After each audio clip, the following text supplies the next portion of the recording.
निमित्तानि च पश्यामि विपरीतानि केशव न च श्रेयोनुपश्यामि हत्वा स्वजनमाहवे निमित्तानि च पश्यामि विपरीतानि केशव न च श्रेयोनुपश्यामि हत्वा स्वजनमाहवे। हे केशव, निमित्तानि च पश्यामि विपरीतानि, विपरीतानि निमित्तानि, विपरीत निमित्तों को मैं देख रहा हूं।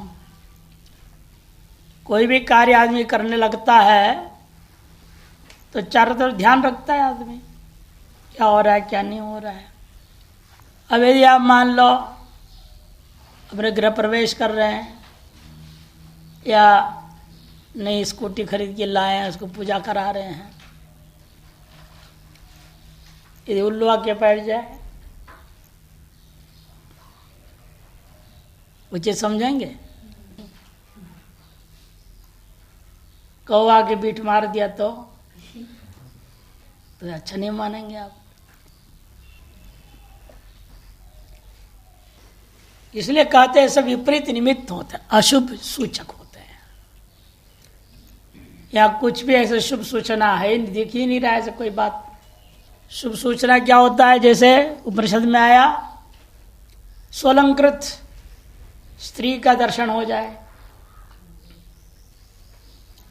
श्रेष्ठ ब्राह्मण का दर्शन हो जाए, गौ का दर्शन, ये सब शुभ सूचना माना गया। ये कह रहा है शुभ कुछ नहीं, सब कुछ विपरीतानि निमित्तानि, विपरीत निमित्त देख रहे हैं। इसे मुझे लगता है यह युद्ध श्रेय नहीं है। न च श्रेयो अनुपश्यामि।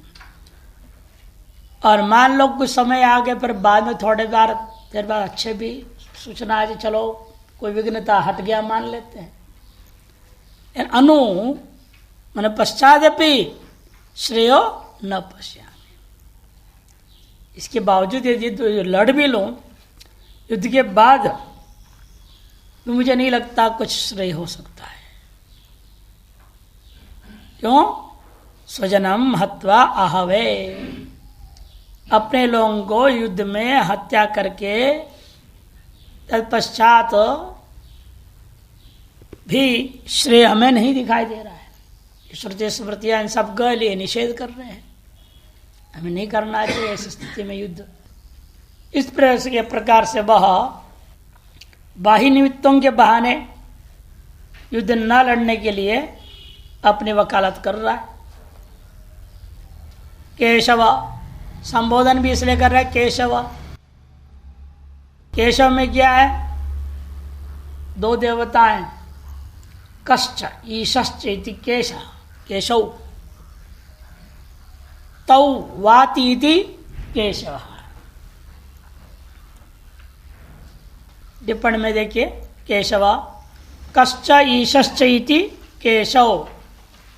कौन है? ब्रह्मा और शिव। ब्रह्मा शिव। तौ वाति अनुकंप्यतया गच्छतीति केशव। वे अनुकंप्य रूपेण हमारे अनुकूल चल रहे हैं, इसलिए उसको केशव कह दिया। हे केशव। जब ब्रह्मा और शिव भी हमारे अनुकूल है, ब्रह्मा हमें विपरीत जो है निमित्तों को दर्शा रहे हैं, और इधर विवेक भी जगा दिया। वो संहार का देवता शिव जी भी कह रहे संहार मत करो, युद्ध मत करो। वे दोनों ही हमारे लिए अनुकंपा करते मानो स्वानुकूलत्व नहीं चल रहे हैं। अतः हे केशव, इस कारण से हमें निमित्त विपरीत आदि दिख रहे हैं। चकारस्तु निमित्तानिच्च, चकार जो है हेतु अर्थ में, विपरीतानि च निमित्तानि, वाम नेत्र स्फुरण, उल्लूक दर्शन आदि आसन्न दुख से सूचकानि। वाम नेत्र का फड़कना, उल्लू का दर्शन होना, ये सब आसन में निकट में ही आने वाले दुख का सूचक है, सुख के सूचक नहीं, शुभ सूचक नहीं है, अशुभ के सूचक है। वो मुझे दिखाई दे रहे हैं। पश्यामि अतो न श्रेय संभावित परलोकादि प्राप्तिर नाशनम। ये संभावित था, युद्ध लड़ूंगा तो शास्त्रकार ने कहा है क्षत्रिय का कर्तव्य युद्ध लड़ना चाहिए। युद्ध लड़ते लड़ते मर जाएगा तो स्वर्ग मिलेगा, और यदि जीत जाएगा तो राज्य मिलेगा, दोनों तरफ लाभ है ना। तो यहां तो ऐसा नहीं दिख रहा है, क्योंकि विपरीत का मतलब यह है संभावित स्वर्गलोक का आदि भी मुझे प्राप्त नहीं होगा। क्यों? स्वजन को मारने से ऐसा युद्ध ही नहीं है, वो तो लोभवशात प्रवृत्ति मानी जाएगी। अपने आप लोग में बड़ा आश्चर्य भी होता भी है ऐसे।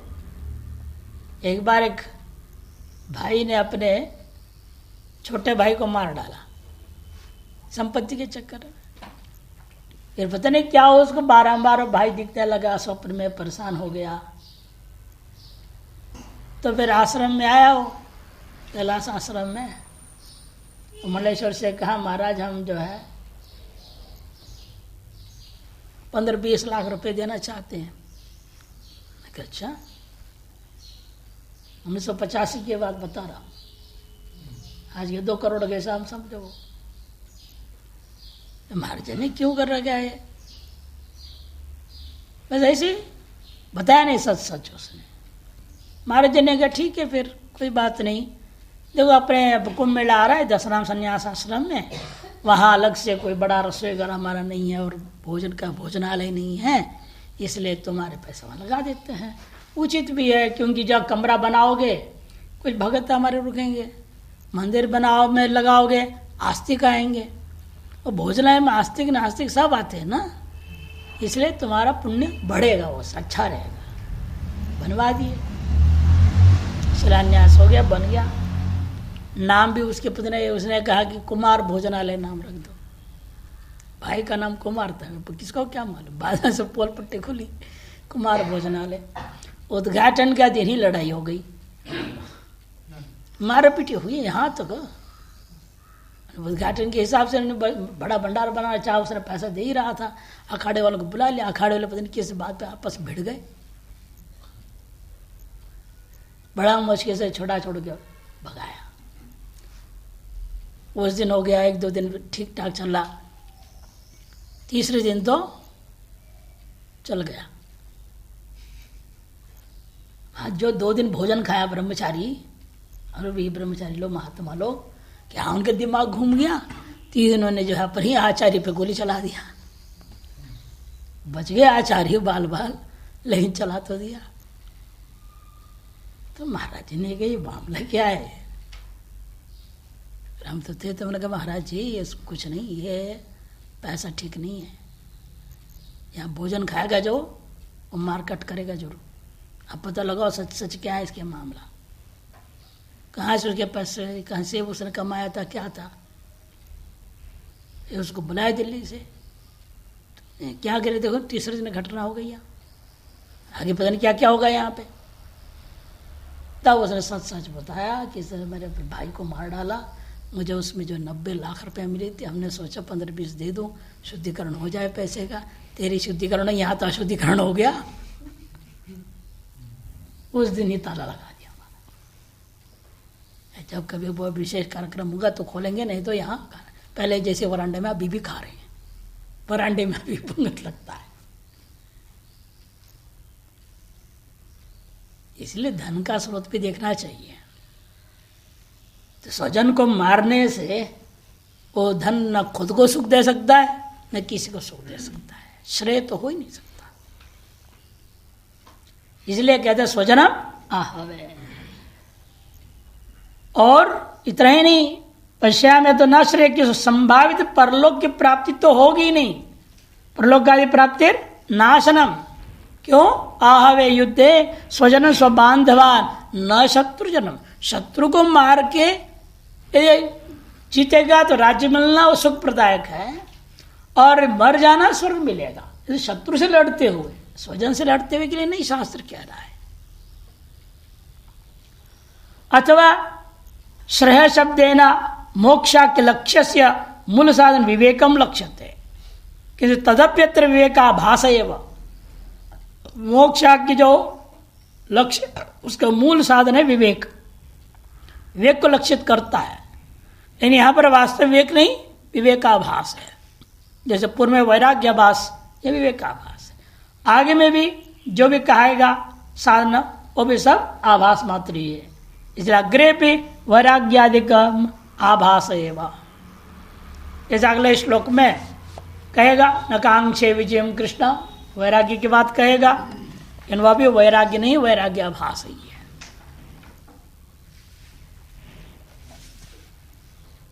21वें का टीका देख ले।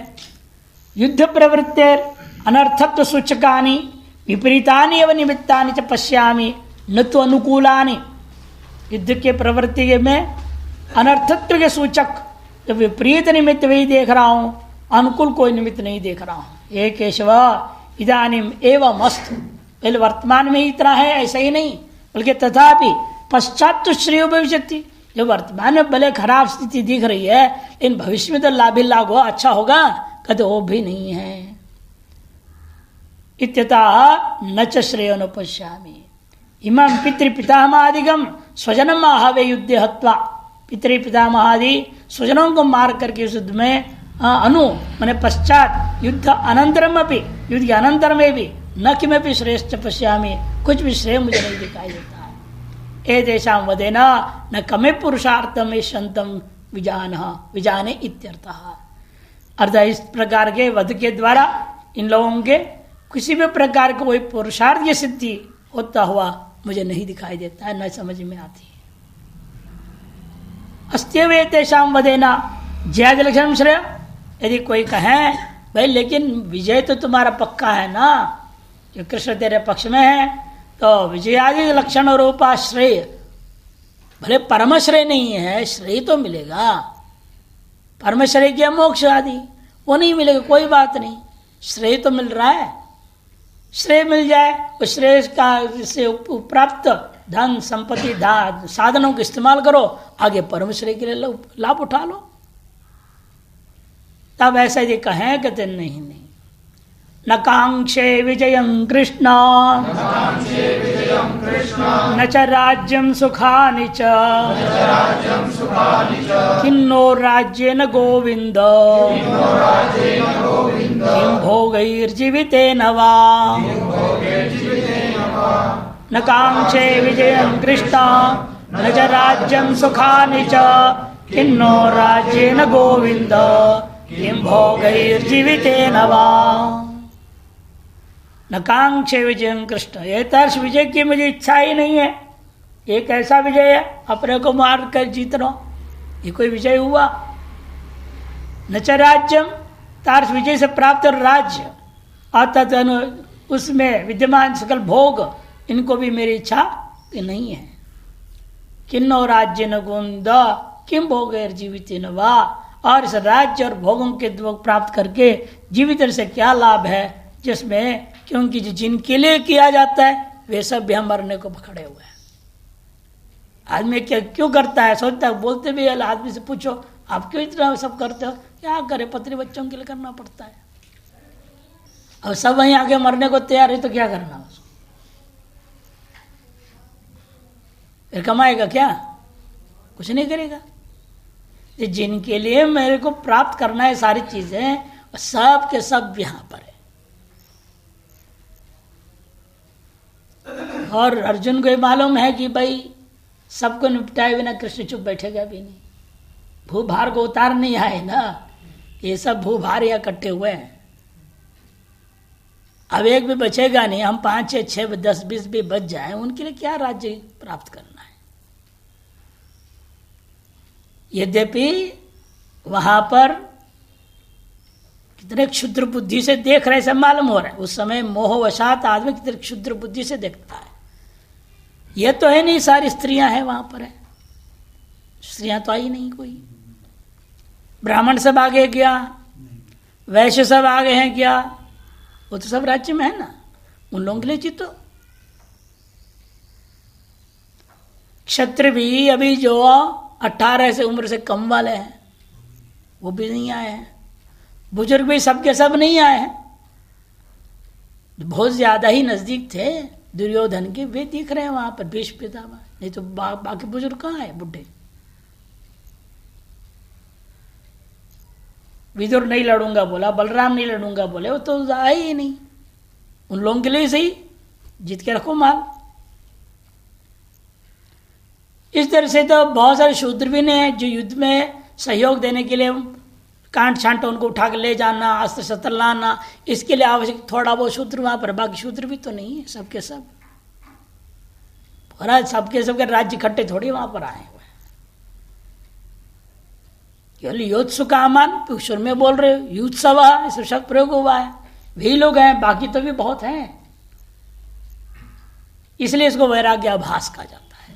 वो सही युक्ति नहीं दे रहा है, न लड़ने के पीछे बहाना जो बना रहा है वो असम्यक नहीं है। स्वजन हिंसया प्राप्तो यो जय तम अहम न कांक्षे, टीकाकार कहते हैं स्वजन हिंसा के द्वारा प्राप्त जो विजय है उसकी मैं इच्छा नहीं करता।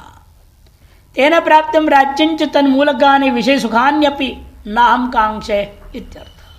तार्श विजय के द्वारा प्राप्त राज्य तन्मूलक जो विषय सुख उन्हें भी मैं नहीं चाहता हूं, न कांक्ष को अन्वय कर लेना। ये तेना अधर्म प्राप्तम अहिक सुखा अस्माकम मास्तु इत्युक्तम भवति, इसके द्वारा संकेत दे दिया उसने, अधर्म से प्राप्त जो अहिक सुख है वह हमें नहीं चाहिए। एतेर यथा राज्याद्यपेक्षा युद्धते तथा भवद्भिरपि युध्यताम, भले तुम्हें नहीं चाहिए इन अगला युद्ध के ललकार दिया ना। एक क्षत्रिय के लिए नियम है जिगांसंतम जिगांसिया, ये नहीं कि एक थप्पड़ मार दो दूसरा बिगाल दे दो दूसरा थप्पड़ खाओ, ये हमारे यहाँ सिद्धांत नहीं था। ये गड़बड़ सिद्धांत चालू करके सारा देश बर्बाद हो गया है। हमारे क्षत्रियों के लिए सिद्धांत था एक थप्पड़ मारेगा तो 2 थप्पड़ मारो उसको उल्टा, दूसरा गाल दिखाना नहीं है।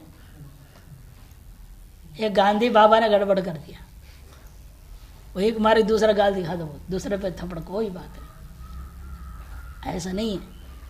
हमारे यहाँ शास्त्र कहते जिगांसंतम जिगांसियात, ये कोई तुम्हारे हनन करने आ रहा है, मारपीट करने आ रहा है, चुप खड़ा नहीं रहना। क्षत्रिय का काम है पीट दो उसको अच्छी तरह से,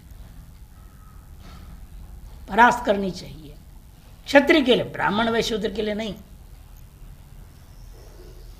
ब्राह्मण कोई पीटने आए तो ब्राह्मण को भाग जाना चाहिए वहां से भाग जाओ और किसी क्षत्रिय के शरण में जाए, देखो देखो हमको पीट रहा है, तुम आओ, तुम रक्षक हो ना, चल वो उसको भिड़ाओ उसको।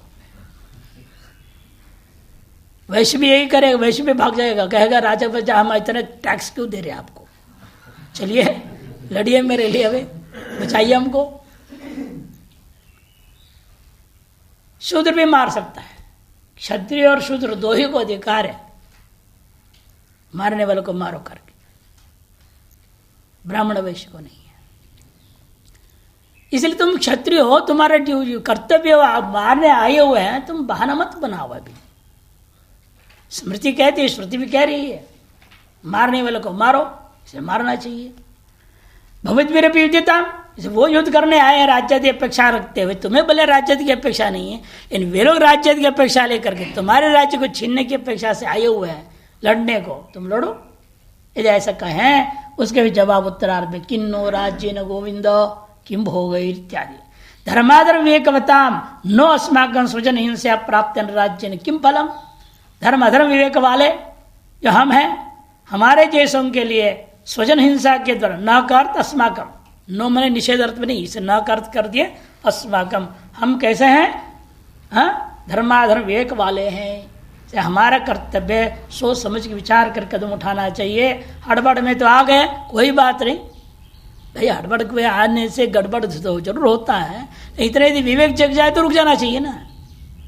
यहीं आगे भाष्यकार कहेंगे आपको, द्वितीय अध्याय में ही शास्त्रार्थ करते हुए जगह बोलेंगे, यदि मान लो आपने कर्मकांड शुरू कर दिए, बड़ी विचित्र कामना को लेकर शुरू कर दिया, याग शुरू हो गया, कर्मकांड शुरू हो गया, पूजा पाठ शुरू हो गया, आधे भी हुआ नहीं तो इतने में आपके दिमाग में जगह नहीं, ये तो गलत कर रहा हूं, तो आप कामना त्याग कर सकते हैं। बाह्य संकल्प तो कर नहीं सकते, बाह्य संकल्प से तो सकाम कर चुके हो।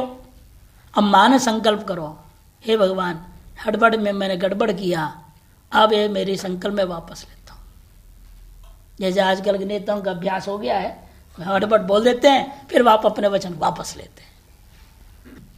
कोर्टों में भी ऐसा होने लग गया, केस कर देते हैं, फिर केस वापस ले लेते हैं। ऐसी जो विचित्र खेल खेल रहे हैं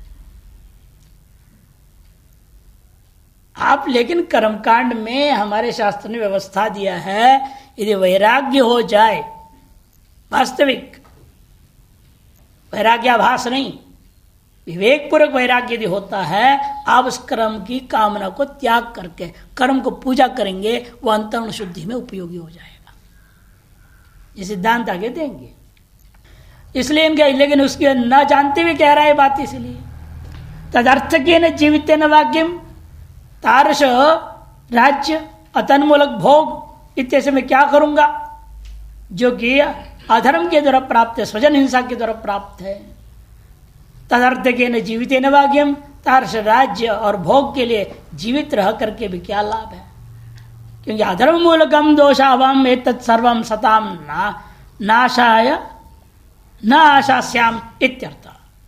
अधर्म मूलक और दोष का वहन करने वाले होने से इन सारी चीजों को सताम न आशास्यम, सत्पुरुषों के द्वारा ऐसी चीजों की आशा इच्छा नहीं करनी चाहिए इत्यर्थः। टिप्पण देखिए 32।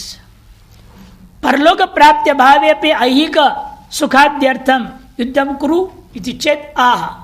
परलोक प्राप्ति की इच्छा ना भी हो, इन ऐहिक सुखादि की प्राप्ति के लिए तुम्हें युद्ध करना ही चाहिए। अधर्मेण विजय सुखादि प्राप्ति अनुचितम। जवाब है अधर्म पूर्वक विजय सुखादि की प्राप्ति करना अनुचित है। तेना ऐहिक भोगाद, ऐहिक भोगाद होनी चाहिए, वैराग्यम सूचयति। या भो नहीं है, टिप्पण में भोग बनाओ, भे हो गया है, एक मात्रा कट नहीं, भो। स्वार्थे विजयादि नचेदपि भ्रातराद्यर्थमस्तु। यदि कहे अपने तुम्हें कोई स्वार्थ नहीं है, अपने लिए तुम कुछ नहीं चाहते हो, लेकिन अपने भाई बंधुओं के लिए तो करो युद्ध। यदि चेत न अधर्मेण प्राप्तत्वात्, उनके लिए भी अधर्म पूर्वक प्राप्त करके लाना उचित नहीं है। अधर्म पूर्वक प्राप्त करके कोई चीज लाना अपने भाई बंधुओं के लिए उचित नहीं। ये यदि विवेक हमारे देश में हर इंसान में आ जाए तो भ्रष्टाचार खत्म हो जाएगा। आज हर व्यक्ति अपने घर में अधर्म पूर्वक को धन ला रहा है, अधर्म पूर्वक धन ला रहा है, इसे हर घर बर्बाद है। शास्त्रीय व्यवस्था के अनुसार न व्यापार न नौकरी न कोई चीज ढंग से कर रहा है, अधर्म पूर्वक धन आ रहा है। अब माता पिता ही धर्म अधर्म के विवेक नहीं ना उन्हें, हम जो कमा रहे हैं धर्म पूर्वक कमा रहे कि अधर्म पूर्वक कमा रहे, ये विवेक उन्हें है ही नहीं। समस्या ये है। तो संस्कार क्या देंगे, परंपरा बिगड़ गई। हम लोगों के यहाँ पता है, हमें थप्पड़ खाना पड़ा था पिताजी का। स्कूल जा रहे थे, रास्ते में पिताश्री का ऑफिस था, कार्यालय। हमें याद है, ध्यान में आ गई, हमने रबड़ नहीं ले गए, इरेजर बोलते नहीं, इरेजर। हमने गया ऑफिस से, जो प्यून था उसको बोला भाई एक रबड़ दे दो। और वो भी मूर्ख कहेगा, इधर उधर से देता, सीधा गया पिताजी के टेबल में से ही उठा करके लाके दे दिया। और मुझे क्या पता है, लेके चला गया स्कूल। और वो ऑफिस आए 10 बजे, हम तो 9 बजे 8:30 बजे निकलते थे, 9 बजे से स्कूल। तो जब 10 बजे टेबल पे भाई है ही नहीं, रबड़ कहाँ गया। दूसरा तो निकाल लिया, हेयर ड्रायर दूसरा निकाल लिया। दूसरे नौकर को बोला यहाँ का जो था वो गया कहाँ, आधा ही घिसा था वो। सरकारी रबड़ है, इसको तुमने कहाँ डाला, आधा क्यों तुमने नुकसान कर दिया सरकार का। नहीं वो फेंका उनका नहीं, गलती से तो ऐसे से आपके सुपुत्र आए थे, उसको जा रहे थे, हमने उनको दे दिया। अच्छा, कुछ नहीं बोले उसको, ठीक है जाओ। हम स्कूल से आए, 4 बजे जब आए तब तो वो भी जल्दी आ गया ऑफिस से, इसी चक्कर में आज उसको पीटना है। उनको पीटने का मौका मिला है, हाथ गरम करने का अवसर मिलता है ना लोगों को। तो आए तो निकाल, बैग दिखा, रबड़ कहाँ से लिया तुमने ये?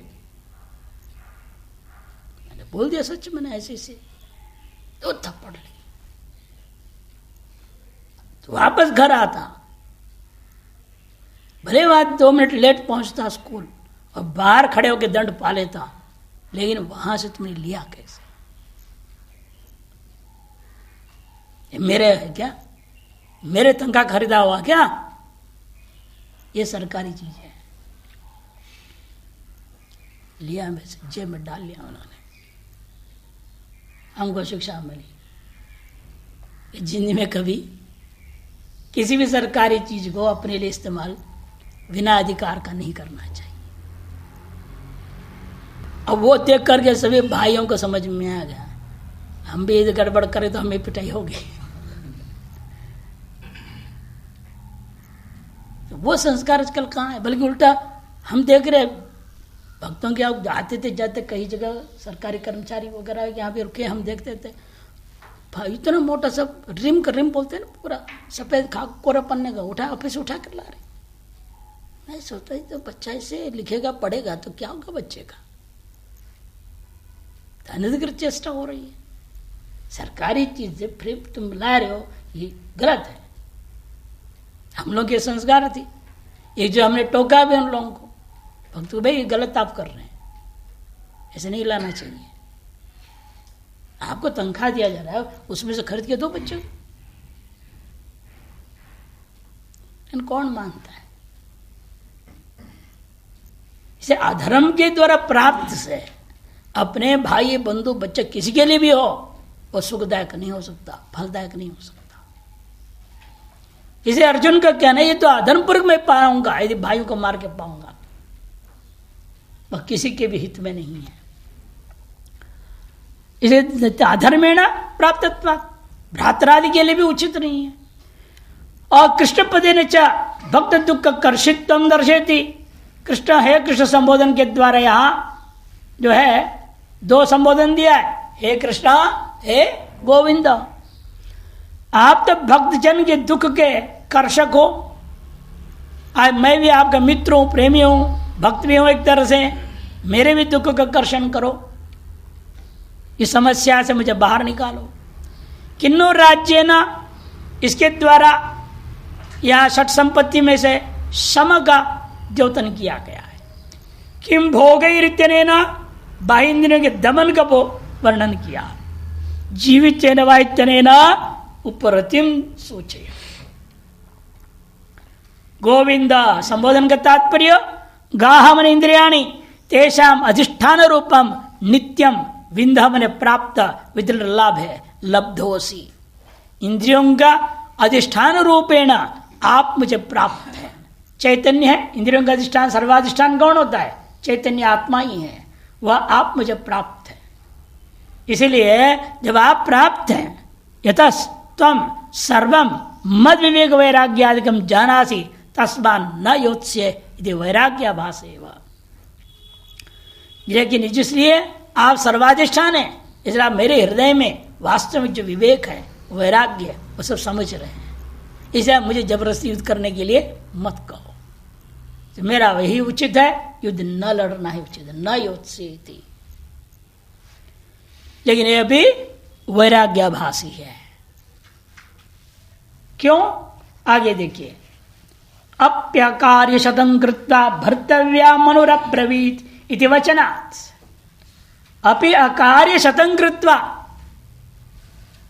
किसी तमोगुणी व्यक्ति के लिए कहा तुम आलसी के लिए कहो या कामचोर, उसके लिए कहा गया, ये परिश्रमी के लिए नहीं, उद्यमी के लिए नहीं कहा गया।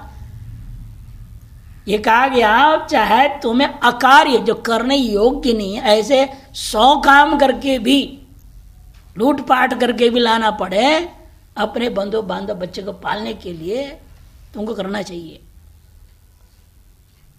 अकार्य शतम अपि कृत्वा, अकार्य माने अधर्म, कार्य क्या होता है? धर्म। अकार्य माने अधर्म, 100 अधर्म करके भी, माने झूठ छल कपट बेईमान जितने भी है 100 गिन लो, और सारी चीज करके भी तुम्हें यदि कमाना पड़े, कमा करके भर्तव्या, अपने जनों को भरण पोषण करना चाहिए, ऐसे मनु ने भी कहा है। इसके आधार पर यह स्वजन को मारना अधर्म नहीं है।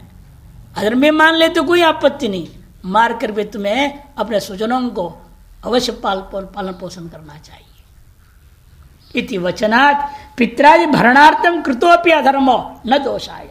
माता पिता भाई बहन आदियों के भरण पोषण करने के लिए कृत अधर्म दोषाय न भवति, ऐसी यदि तर्क दें इत्यतः, तब कहते हैं जिनके लिए भरण पोषण करने के लिए यह अधर्म करने का अनुमति दिया गया, वो सब तो यहाँ खड़े हैं मरने को। वहां ये नहीं कहा कि भर्तव्या, भरण करना चाहिए, भरण पोषण किनके भरण पोषण करना चाहिए? स्वजन को है ना, प्रजा का भरण पोषण करने के लिए तो नहीं कहा। यदि प्रजा के भरण पोषण के लिए कहते तो मैं कर लेता, वो पंक्ति उसके लिए है, स्वजन के लिए। जो धर्मानुसारेण किसी भी प्रकार से कुछ प्राप्त कर नहीं पा रहा है, उसे अधर्म पूर्व प्राप्त करके भी तुम्हें पालन पोषण करना चाहिए, ये कहा गया। उसके लिए है ना, यहां तो स्वजन के लिए ही छूट है। वो स्वजन पालन करने के लिए कई लोगों का समस्या यही है, नौकरी चाकरी मिल रही तो करे क्या? वो आप साइकिल रखे यहां आते पढ़ने के लिए, साइकिल उठा के ले जाते हैं, बेरोजगारी तो कर रहा होगा ना, वो चोरी करके जैसे तैसे अपना पेट पालना चाह रहा है, अधर्म के द्वारा पढ़ रहे वो अपने और अपने जन्म के लिए करेगा ना, दुनिया के लिए थोड़ी करके लाएगा, प्रजा के लिए नहीं। और जिन स्वजनों के लिए बात कही गई है, वे स्वजन तो ये सब सामने खड़े, दादाजी हैं, चाचू हैं, ताऊ है, मामा है, सब पहले गिना चुका है ना, ये सब सामने में है। इसलिए अधर्म पूर्वक भी विजय को प्राप्त करने की चेष्टा करना उचित नहीं है। एषामर्थे कांक्षितन्नो राज्यं भोगा सुखानि च तायिमे अवस्थिता युद्धे प्राणास्त्यक्त्वा धनानि च।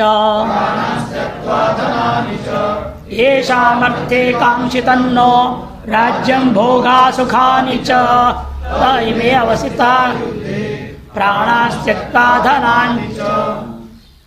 जिनके लिए राज्य भोग और भोग के साधन ये सब प्राप्त किए जाते हैं, कांक्षितम इच्छित हैं हम लोगों के द्वारा, न हमने अस्माकम, हम लोगों के अस्माभिर्वा अस्माभि ऐसा मर्ते, जिनके लिए राज्यम भोगा सुखानि च कांक्षितम आकांक्षा की जाती है, तय में युद्धे अवस्थिता, ते में वे सब के सब यहां पर अवस्थित है।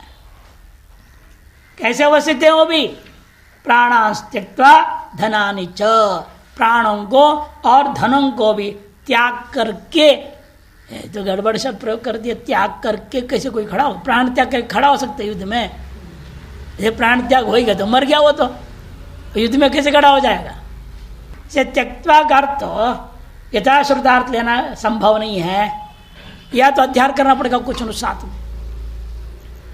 ये सीधा अर्थ करना है, त्यक्ता को बदलना पड़ेगा, त्यक्तुम प्राणान त्यक्तुम धनानि च त्यक्तुम, ऐसा अर्थ लेने पड़ेगी। तुम प्रत्यान देना, या त्यजन क्षत्रिय प्राणान त्यजन धनानि च त्यजन, त्यागते हुए खड़े हैं, ऐसा अर्थ करो। अथवा ध्यान करना पड़ेगा प्राणाशाम धनाशांच त्यक्त्वा, आशा शब्द का ध्यान करना पड़ेगी। जीविताशा और धनाशा को त्याग करके खड़े हुए हैं। इस साहित्यकार लोगों ने वर्णन किया एक जगह पर, अबला यत्र प्रबला तत्र जीविताशा दुर्लभा। अबला यत्र प्रबला तत्र जीविताशा दुर्लभा। जहां अबला नारी प्रबल हो जाए वहां पर जीना भी मुश्किल हो जाएगा। स्मृतिकार ने कहा है। यहां पर भी यदि व्यक्ति जीवन की इच्छा है, जीवित आशा है, वो ऐसे गलत चक्कर पड़ेगा ही नहीं। क्यों पड़े? इसलिए प्राणास्त्यक्त प्राणाशाम त्यक्त्वा, आशा शब्द का अध्ययन करना पड़ेगा। धनाशांच त्यक्त्वा युद्ध अवस्थिता, ऐसा अन्वय करेंगे। इसकी टीका में कह रहे हैं अकार्य शतेनापि पोषणीयानाम एषाम पितृपुत्रादीनाम अर्थे निमित्ते राज्यम भोगा सुखानि च कांक्षितम नो अस्माभिः कांक्षितानि भवन्ति। अकार्य शत के द्वारा भी पोषणीय जो है कौन, पितृपुत्रादि अर्थे निमित्ते राज्य भोग सुखों का आकांक्षा की जाती है। हम लोगों के द्वारा आकांक्षा भवन्ति न इति तृतीय अर्थ षष्ठी, न अस्माकम होता है अर्थ, यहाँ पर अस्मा भी कैसे अर्थ ले लिया, कहते तृतीय अर्थ में षष्ठी का प्रयोग हुआ है। तएव पित्रादय एव, ते मने पित्रादय एव इमे प्राणान धनानि च त्यक्त्वा, प्राण धनादि का त्याग करके युद्ध निमित्तम अवस्थिता। देखो कार्य जीविताशाम त्यक्त्वा, अध्ययन करना पड़ेगा। युद्धे मर्तुम आगत्य तिष्ठति इत्यर्थ, मरने के लिए, तो तुम ले लो मर्तुम आगत्य, प्राणान त्यक्तुम आगत्य, प्राण त्याग करने के लिए इधर आ गए हैं वो। तिष्ठन्ति इत्यर्थ, युद्ध में खड़े हुए, बैठे अर्थ नहीं, तिष्ठन्ति कह दिया इन्होंने, खड़े हैं ये अर्थ करना पड़ेगा। टिप्पण में यदि कोई कहे सर्वात्म भाव दृष्टिया लोक संग्रहार्था एवं आप युद्धो न कर्तव्य, यदि आप कहते सर्वात्म भाव दृष्टि से युद्ध लड़ो, तुम्हें क्या लेना देना है, निमित्त मात्र भाव से आगे कहने वाले हैं। अतः लोक संग्रह के लिए करो, क्षेत्रीय धर्म का पालन करो। यदि ऐसा कोई कहे तब भी युद्ध कर्तव्य नहीं है वर्तमान स्थिति में। खत्म। ऐसा मर्त्य तत्ते सर्वे अत्र अवस्थितः, जिनके लिए किया जाए वे सब के सब भी अवस्थित। बताओ यहाँ क्या लोक संग्रह करोगे? लोक संग्रह का मतलब क्या? दुनिया के लिए ना, वो दुनिया भी तो यहाँ आ गई है। अतएव युद्ध करना ठीक नहीं है। न मैंने अस्माकम होता है तृतीयार्थे, अस्माभिर्त्यर्थे षष्ठी। त्यक्ता मैंने त्यक्तुम इत्येव उचितम, वास्तव में त्यक्तुम अर्थ लेना है। या जैसे उन्होंने टीकाकार ने कहा था मर्तुम, मरने के लिए, त्यक्तुम प्राणान त्यक्तुम, ऐसा अर्थ करना उचित होगा। इतो उचितम पलायना अभावम द्योतयति, क्योंकि से पलायन का अभाव को भी द्योतन कर रहे हैं। अथवा प्राणान में प्राणाशाम धनानि कर्त धनाशांच इत्याद्यहृत्य त्यक्ता इत्यन्वय कर्तव्य। अध्यात्मपूर्वक श्रुत शब्द का में परिवर्तन किए बिना भी अन्वय कर सकते हैं।